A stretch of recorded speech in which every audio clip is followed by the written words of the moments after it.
yang semua menyuarakan hal yang sama, bahwa demokrasi yang liberal, yang kapitalistik, dan juga mendorong berbagai bentuk politik dinasti. Tetapi yang kami dengarkan dengan seksama, dengan jernih adalah suara-suara ketika oleh ambisi kekuasaan itu kemudian hukum mencoba untuk direkayasa melalui Mahkamah Konstitusi. Ini yang didengarkan oleh PDI Perjuangan, karena sangat terlihat bahwa kader-kader PDIP itu sakit hati gitu ya, karena merasa ditinggalkan oleh Jokowi menuju pemilu di 2024. Kebersamaan dengan Jokowi hampir 22 tahun lamanya harus berakhir di 2024, terutama ketika Gibran dan yang kemudian bisa berpasangan dengan Prabowo Subianto, dan itu akan berhadap-hadapan dengan kader PDIP ya, Ganjar Pranowo, yang sudah diputuskan secara aklamatif sebagai kandidat capres.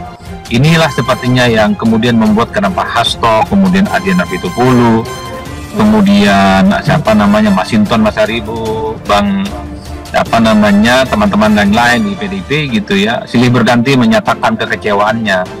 Ini tentu tidak terlepas kebersamaan yang cukup panjang gitu dengan Jokowi, yang satu persatu disebutkan bahwa Jokowi di Solo, kemudian di Jakarta jadi gubernur, dan termasuk jadi presiden seperti yang disampaikan oleh Bang Syukur tadi. Itu adalah sebagai bentuk bagaimana PDIP selama ini memang selalu memberikan privilege dan karpet merah kepada Jokowi.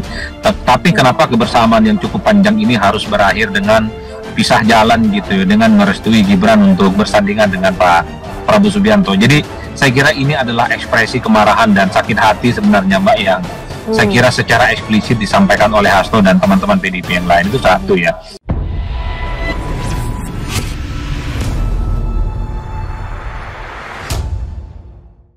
PDI terluka, hatinya teriris ya.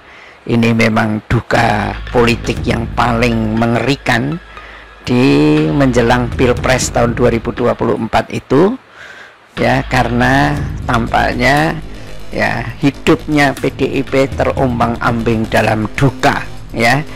Sebuah judul ya dikemukakan oleh Hasto, sebuah kenyataan partai dikemukakan oleh Hasto Kristianto, Sekjen PDIP yang kecewa. Dia katakan, kami beri privilege besar ya, kami beri keistimewaan besar pada Jokowi dan keluarga, tapi kami ditinggalkan ya, teganya mereka meninggalkan kami. Itu ya. Dan ya, kita yang menjadi netizen ya, yang menjadi rakyat Indonesia, sedih nggak ya ketika PDIP itu sedih? Ya tergantung perasaan kita masing-masing. Tapi ketika PDIP bela terus sama Jokowi, ya kita heran juga, ngapain dibela kayak kenyataan-kenyataannya seperti itu. Nah sekarang PDIP sedih ya. Ini karena sebetulnya jiwanya Jokowi dididik oleh PDIP jadi jiwa yang manja. Nah jiwa yang manja diturunkan ke anaknya. Nah, terus ketika satu saja tidak dipenuhi dari Jokowi, ngambek kemudian tinggal pergi. Nggak usah sedih mestinya PDIP. Nah, yang tatak, yang tetek, yang teguh gitu. Udah biarin aja elang-elangan dok siji. Udah biarkan saja kader di PDIP itu banyak. Ya, bukan hanya Jokowi, bukan hanya Gibran, bukan hanya siapa itu mantunya itu, ya kan? Banyak masih kader PDIP. Nah, tetapi persoalannya adalah karena Jokowi selalu dianggap kader terbaik oleh PDIP, dan itu belum lewat dari hari-hari yang lalu, minggu yang lalu gitu loh, masih dianggap sebagai kader terbaik. Ya, tetapi kelakuan kader terbaiknya seperti itu ya. Nah, apakah kekecewaan itu nanti akan menjadi kemarahan? Kita tunggu. Atau kekecewaan itu akan menjadi frustrasi massal bagi PDIP. Kalau kemarahan, maka bisa jadi ujungnya adalah impeachment ya. Kalau itu bukti bahwa PDIP tidak main dua kaki, pura-pura sedih, pura-pura ini gitu kan, supaya bisa memainkan playing victim ya. Tetapi kalau betul-betul ya singkirkan Jokowi, itu bisa impeachment. Tetapi ya nggak tahu juga, siapa kira-kira partai mana yang bisa diajak untuk itu. Karena belum tentu juga Nasdem itu, karena janjinya sampai akhir periode, nggak tahu ya kalau sekarang sudah kebangetan kemudian Nasdem balik arah juga. Jadi jika hanya sebatas narasi sedih, hati teriris, terluka, ya itu sebetulnya PDIP sedang memainkan emosi publik sebagai pihak yang dizolimi, ya, dan nanti diharapkan akan mendapatkan dukungan dari publik, ya. Tapi ada juga yang mengatakan silahkan mencret. ya udah, gak usah cengeng gitu loh. Namanya juga kesedihan politik itu kan berbeda dengan kesedihan personal, ya. Hitung-hitungannya jelas gitu kan. Dan 9 tahun loh, ya, 9 tahun Jokowi berkuasa, belum lagi di Jakarta, belum lagi di Solo. Masa sih nggak kelacak perilakunya Jokowi itu gitu kan? Ini kan aneh juga. Tetapi inilah yang terjadi, bagaimana kesedihannya Hasto. Dan sekarang tampaknya Hasto mulai terbuka dengan situasi yang dihadapi oleh PDIP. Bisa jadi juga ini memang, ya bisa jadi seperti dikatakan oleh netizen itu, wah ini paling playing victim, memainkan peran sebagai korban supaya ada rasa simpati bagi publik, dan simpatinya itu diterjemahkan dalam kotak suara dukungan kepada PDIP. Tetapi kita kira rakyat ini udah pada cerdas semua, ya. Ini memang nggak tahu seperti apa akhir kesedihan PDIP itu. Kita berharap berakhir dengan kemarahan gitu. Maksudnya ya kalau Jokowi dianggap melanggar ini, melanggar itu dan lain sebagainya, tegakkan aturan saja gitu. Ya, itu. PDIP kecewa berat dengan Jokowi dan keluarganya. Banteng Moncong Putih merasa sedih dan hati terluka, perih, diiris-iris hatinya lantaran Gibran Raka Buming Raka ternyata benar-benar dipasangkan dengan Prabowo Subianto pada Pilpres 2024 mendatang.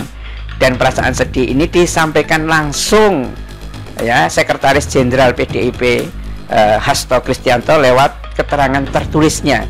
Jadi kalau keterangan tertulis itu pemirsa tidak mungkin keliru lidah, keseleo lidah, enggak.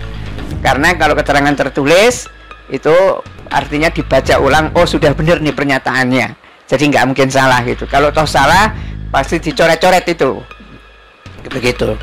PDIP Perjuangan saat ini dalam suasana sedih, luka hati yang perih dan berpasrah pada Tuhan dan rakyat.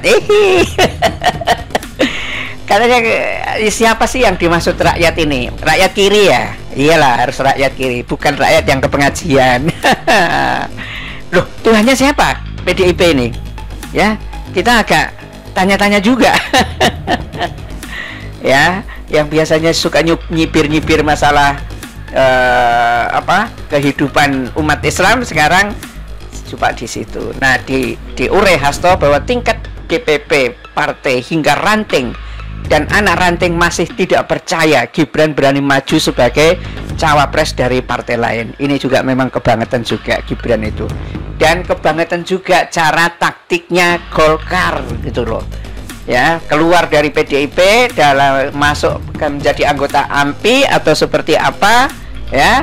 Sehari atau 2 hari dicalonkan oleh Golkar untuk menjadi cawapresnya Prabowo.